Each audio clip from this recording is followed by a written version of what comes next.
Assalamualaikum warahmatullahi wabarakatuh. Izin memperkenalkan diri, saya Arka Permatasari dengan NIM 23501919055 dari kelas B. Yang pertama yaitu latar belakang. Glikosida jantung merupakan kelompok senyawa yang digunakan dalam terapi gagal jantung dan kondisi jantung lainnya. Senyawa ini bekerja terutama dengan menginhibisi natrium atau kalium ATPase yang berperan penting dalam pengaturan ion natrium dan kalium di dalam sel. Aktivitas ini menyebabkan peningkatan kalium dalam sel-sel jantung, yang selanjutnya akan meningkatkan kontraksilitas otot jantung, yang dikenal sebagai efek inotropik positif. Selanjutnya, apa sih yang dimaksud dengan natrium atau kalium ATPase? Natrium atau kalium ATPase juga dikenal sebagai pompa natrium, yang merupakan enzim membran kompleks yang bertanggung jawab untuk mengubah energi kimia dari hidrolisis adenosin trifosfat ATP menjadi translokasi aktif kation melawan gradien elektrokimia. Enzim ini memompa 3 ion natrium keluar sel dan 2 ion kalium ke dalam sel untuk mempertahankan konsentrasi intraseluler yang rendah bagi natrium dan tinggi bagi kalium. Gradien ion yang dibentuk oleh natrium atau kalium ATPase ini sangat krusial bagi berbagai fungsi seluler. Selanjutnya, natrium atau kalium ATPase sebagai inotropik. Inotropik merupakan zat atau mekanisme yang meningkatkan kekuatan kontraksi otot jantung. Natrium atau kalium ATPase ini berhubungan dengan efek inotropik karena perannya dalam mengatur keseimbangan ion, terutama natrium dan kalium di dalam sel otot jantung. Pompa ini secara normal berfungsi mengeluarkan natrium dari sel dan memasukkan kalium dengan menggunakan energi atau ATP. Ketika aktivitas natrium atau kalium ATPase dihambat, kadar natrium di dalam sel meningkat sehingga gradien natrium menurun. Penurunan gradien ini menghambat kerja natrium atau kalium exchanger yang biasanya mengeluarkan kalium dari sel. Akibatnya, kalium ini akan menumpuk di dalam sel otot jantung. Peningkatan kadar kalium intrasel ini menyebabkan interaksi aktin dan miosin menjadi lebih kuat sehingga kontraksi otot jantung meningkat. Oleh karena itu, penghambatan natrium atau kalium ATPase menghasilkan efek inotropik positif, yaitu peningkatan kekuatan kontraksi jantung. Selanjutnya yaitu identifikasi natrium atau kalium ATPase, yang diidentifikasi sebagai target farmakologis karena perannya sangat penting dalam menjaga keseimbangan ion natrium dan kalium serta mengatur aktivitas listrik dan mekanik sel otot jantung. Pompa ini terletak pada membran sel dan secara langsung mempengaruhi kadar natrium intrasel yang selanjutnya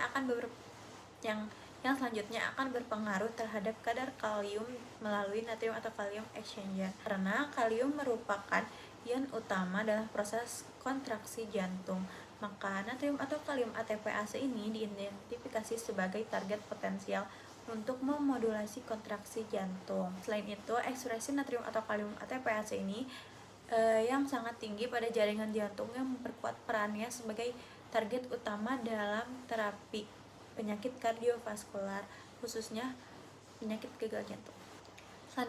Selanjutnya ada validasi natrium atau kalium ATPase melalui penghambatan pompa oleh glikosida jantung seperti digoxin yang terbukti meningkatkan kadar kalium intrasel dan memperkuat kontraksi otot jantung. Secara fisiologis, perubahan aktivitas natrium atau kalium ATPase ini menunjukkan korelasi langsung dengan perubahan kontraksilitas jantung. Secara klinis, penggunaan inhibitor natrium atau kalium ATPase ini telah lama digunakan dan terbukti efektif dalam meningkatkan fungsi jantung pada pasien gagal jantung dan aritmia tertentu. Keberhasilan terapeutik ini menjadi bukti kuat bahwa natrium atau kalium ATPase ini merupakan target yang valid dan relevan secara klinis. Selanjutnya ada senyawa awal atau lead compound. Senyawa awal atau penyusun dari glikosida jantung ini adalah gabungan dari dua komponen utama, yaitu aglikon atau genin dan gula atau glikon.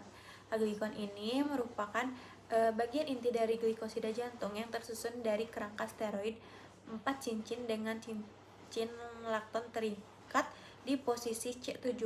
Struktur ini menentukan kemampuannya untuk berinteraksi dan menghambat natrium atau kalium ATPase di sel otot jantung. Berdasarkan struktur laktonnya, aglikon dibagi menjadi cardenolida atau cincin lakton 5 anggota dan bufadienolida, cincin 6 anggota. Bagian gula yang melekat pada posisi C3 berfungsi untuk memodifikasi sifat obat, tetapi aktivitas inotropik utamanya ditentukan oleh struktur aglikon steroid tersebut. Selanjutnya ada optimasi struktur kimia aglikon dan senyawa hasil pengembangan.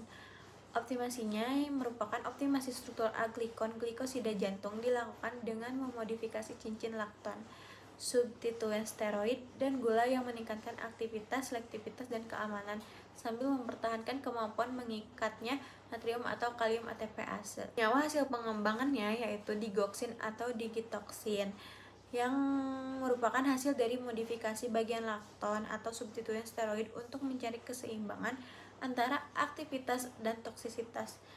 Senyawa golongan bufadienolida ini merupakan aglikon steroid yang dipelajari untuk aktivitas terhadap natrium atau kalium ATPase, termasuk potensinya dalam terapi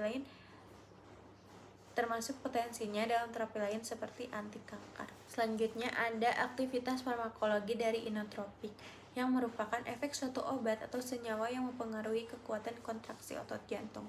Istilah inotropik ini berasal dari kata inos atau serat dan tropos perubahan yang menunjukkan perubahan pada aktivitas ini berperan penting dalam pengaturan curah jantung dan perfusi jaringan, terutama pada kondisi patologis seperti gagal jantung. Mekanisme kerja obat inotropik terutama melibatkan peningkatan konsentrasi kalium intraseluler. Peningkatan ini dapat terjadi melalui peningkatannya masuknya ion kalium melalui kanal kalium tipe L, peningkatan pelepasan kalium dari retikulum sarkoplasma, atau peningkatan sensitivitas protein kontraktis terhadap kalium. Peningkatan kalium intraseluler ini akan memperkuat interaksi antara filamen, aktin, dan miosin sehingga menghasilkan kontraksi jantung yang lebih kuat. Selanjutnya, efek samping dan risiko. Salah satu efek samping utama dari obat inotropik positif ini adalah terjadinya aritmia jantung sehingga memicu gangguan irama jantung, baik berupa takikardia, fibrilasi atrium, maupun aritmia ventrikel yang berpotensi fatal. Resiko ini lebih tinggi daripada penggunaan agonis beta adrenergic dan glikosida jantung, terutama pada dosis tinggi atau penggunaan jangka panjang. Sekian presentasi dari saya. Mohon maaf apabila ada kekurangan dan kesalahan. Wassalamualaikum warahmatullahi wabarakatuh.